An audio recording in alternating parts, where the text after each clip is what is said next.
Magandang araw po sa ating lahat. Nakita po natin kahapon ang part 1 ng video message ni Vice President Sara Duterte kung saan nililihis na naman niya ang mga issue. Talaga pong tatak Duterte na yata ang pambubudol. Mula sa peking war on drugs, peking good governance, peking pagkontra sa korupsyon, at ngayon, peking sagot sa mga issue. Una, simpleng tao lang daw siya, pero mahigit 400 bodyguards. Siya lang po ang kaisa-isang Vice President sa kasaysayan ng Pilipinas na may ganun kadaming security. May sarili pang Vice Presidential Security Group. Never happened in the history of the Philippines. Nag-iisa nga siyang humarap sa pagdinig ng Committee on Appropriations, pero sangkaterba naman ang bodyguard sa labas ng conference room. Humiling pa ng pagkain para sa 100 gwardiya na dala-dala niya at hindi naman kinain. Hindi po ba't pang-iinsulto at pag-aaksaya ito ng resources ng gobyerno? Pangalawa, sinasabi niya, hindi lang daw sanay ang ilang miyembro ng Kongreso na hindi makuha ang sagot na gusto nila. Karapatan at trabaho ng Kongreso ang pagbubusisi ng budget. Ang hindi niya pagsagot sa maayos na tanong at lalo pa ang hindi niya pagdalo sa hearing ngayon ay nagpapakita na kawalang respeto at paggalang sa mga kinatawan ng taong bayan.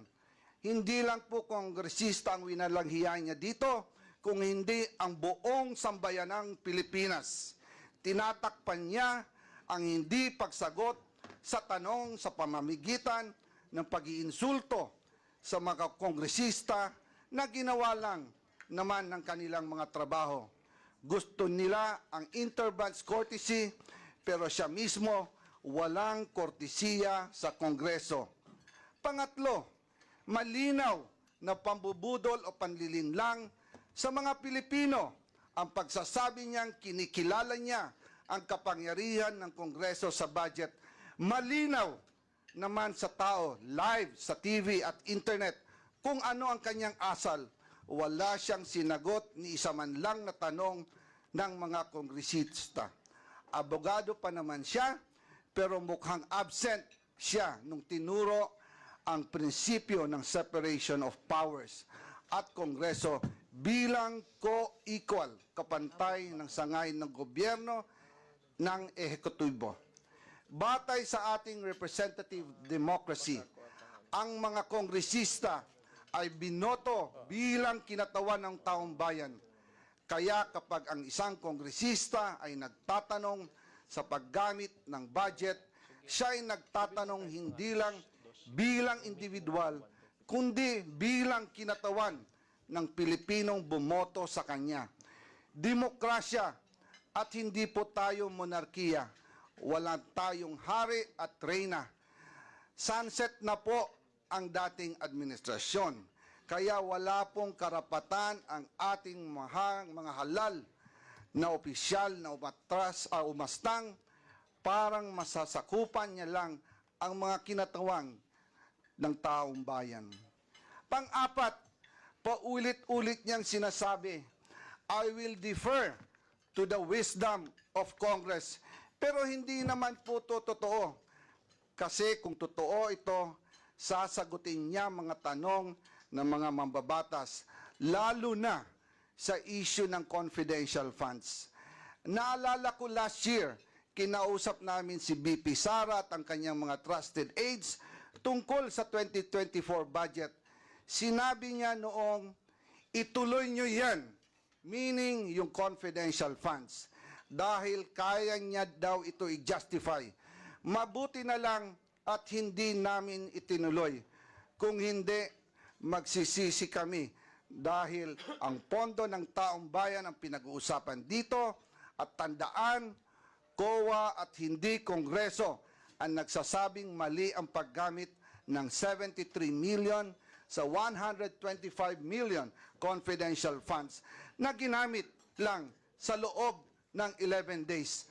Talo pa po dito ang pondo ng Napoles Fund na gamit ng 60 days. Ito po, 11 days lang. And ngayon, bibigyan pa ba natin siya ng 2 billion na panggagastos daw sa mahihirap? Ibigay po natin to sa tamang ahensya. Huwag po nating ayahan na waldasin na naman ang kahit pisong sintimo na dapat natin bantayan. Politika daw ang dahilan ng umano'y panggigipit sa kanya ng Kongreso. Nanunood kaya siya ng budget hearings?